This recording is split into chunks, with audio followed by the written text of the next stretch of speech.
Okay, 1.5 minutes to show you how to produce a seamless, smooth scene transition in Openshot. Just come down here and I'm going to grab File Explorer and pick a couple of very short MP4s. Drop them over onto the project file. Get rid of this. Now I'm going to drop the first flag onto track 5, butt it up against the beginning. We don't need it that long, so I'll make it considerably shorter, otherwise we'll be here forever. Take the second flag and drop it onto the next track down.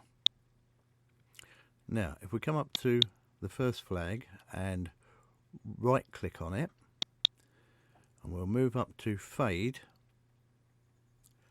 and we're going to fade the end of the clip. We can fade out fast or slow. Let's choose slow. And we've got keyframes appeared. So if we click on this first keyframe here,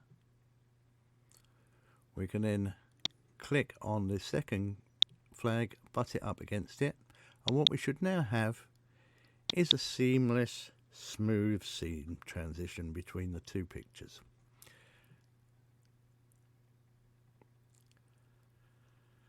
And there you have it. Less than 1.5 minutes and we've mastered it. More coming soon. See you soon.